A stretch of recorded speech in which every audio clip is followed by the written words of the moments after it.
Hello, everyone. Jose J. Garcia with Garcia Mobile Home University here. So I was asked a question about what is one of the biggest mistake that a mobile home investor makes. That one caught my attention for a few reasons, and it's one of those not so much a mistake as much as what you shouldn't do. Profits are profits. Exit strategies are really your option, whatever you like. But it's almost like a graduating, escalating as you're investing in mobile homes. That's something similar almost to real estate. You start from a certain position, depending on your funds, your capital, where you're at on that, and you're progressing as you're going along. So you're getting to now. I know some investors out there. They are wholesalers. You're not going to talk him out of it. I have an investor partner that we partnered up a while long ago, and that's all that he does is he's a wholesaler. You're not going to talk him out of it.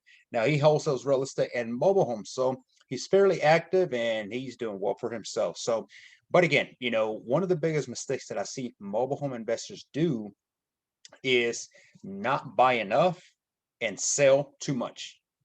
Let me break that down. Not buy enough and sell too much. There's too many deals out there to be passing up on. And if you're trying to, now I'm talking to you almost as a coach right now, think about it for a second here. So you should not have money sitting, okay? As with every investment that you sell, every wholesale flip, whatever, uh, you collect funds, obviously, and you start building that capital. But that capital should be built for something else, for another investment, something bigger, maybe a multiply of. Instead of investing in one more mobile home, maybe you can invest in three, five, seven, whatever. Okay. And one thing also, while I'm going to add on that, is you never stop being a wholesaler. I'm going to talk about that as well. But you don't buy enough. If there's deals at your footsteps, take them. Okay, trying to hold on to money for maybe something bigger, that's not thinking very smart in that sense. You want to buy everything that possible. As some of my coaching mentors would say, is stay broke, but do it because you're investing in something. Don't be broke because you're spending on nonsense you should not.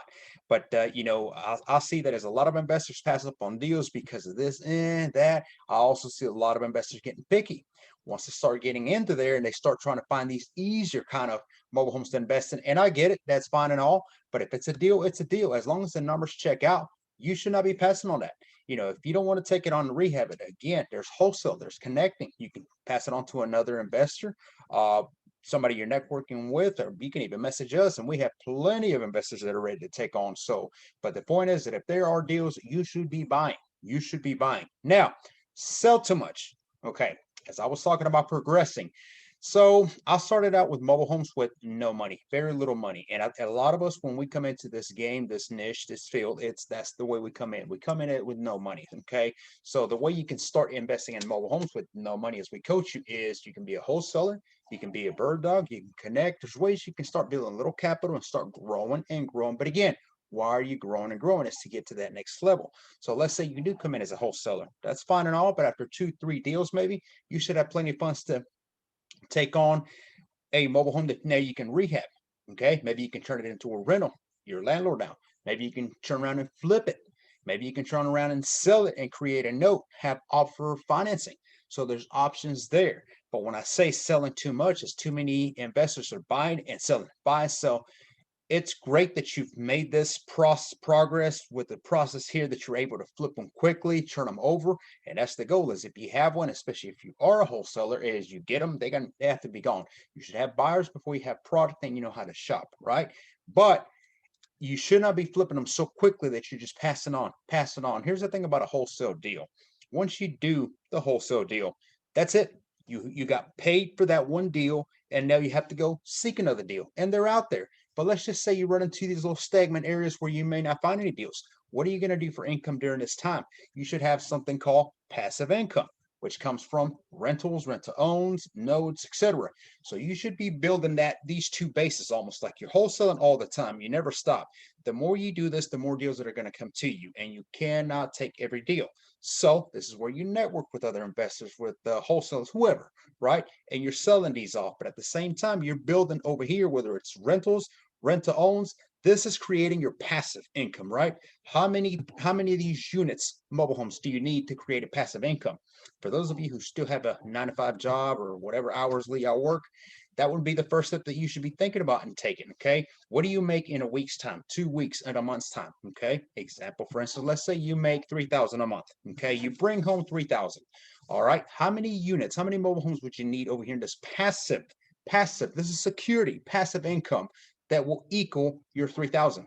It could be 7 units, it could be 8 units. So you need to be wholesaling and building. Here's another one, and another one, and another one. Now we're up to 10. Can we quit our job yet? This was not what this video is about, but we're going to make it about that now. Okay, 10 units are now bringing every month. We're collecting money, and we keep adding. Here's another one, here's another one. And in the meantime, on the side, because you have time, now let's wholesale what we don't want necessarily. Maybe something that we're not too intrigued by. And this could be as simple as you just don't feel like this is the deal for you. Okay, go with your gut feeling. That works a lot of times too. So you're building, you're selling, building, you're selling, and you keep going and going. And this is what I'm talking about. You're progressing. So you went from wholesale to now you're holding. Now you're holding them. Now, if you are doing rent to owns notes, they have a lapse time, and they should. Okay, you created a note for 2 years, 5 years, whatever you decided to. At that time, once that's fulfilled, then the home is gone. You no longer collect anything. You turn the title in, and that one's over. But you should have already had another one and another one. The way I see it is this way: for every home that pays off, you should get 2 more, and then 3 more, and you should build a portfolio where now you have 100 of them.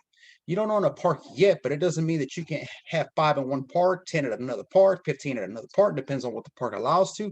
So you see how you're building that. And that is the point, is that you go to that.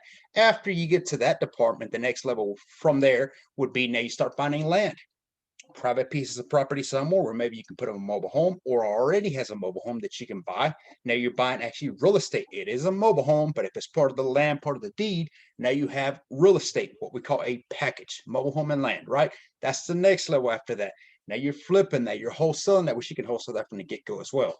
But you hold on to those. Maybe something like that, I would structure like, okay, buy the piece of land, buy the mobile home. The mobile home is distressed. How about you sell the mobile home to a investor, right? Now you keep the piece of land. Now you're doing what the mobile home park does.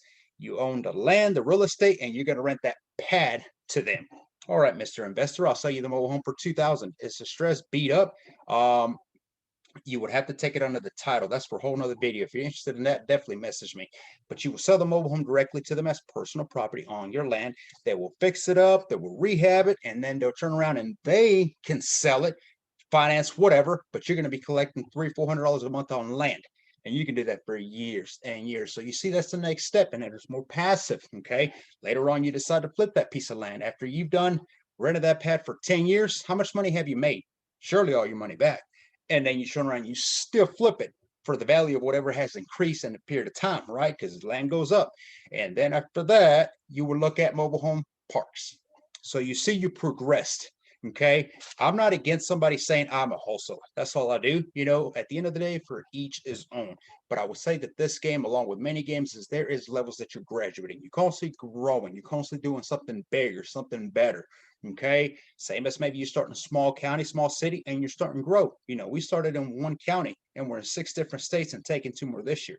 So that's what we're doing, is you constantly have to grow. But definitely want to toss that on the passive, because I see a lot of that as one of the biggest mistakes, is definitely not buying enough and selling too much. Keep that note. Okay, hope that helps. If you're interested in coaching, be sure to visit GarciaMHU.com. We have a shadow event webinar. We just got through the one for this month, which is March. Depends on when you're watching this video. The next one is going to be mid-April. No dates, no location at this time. But if you're interested, message us. Send me a message directly at j@GarciaMHU.com. Till next time, thank you for watching.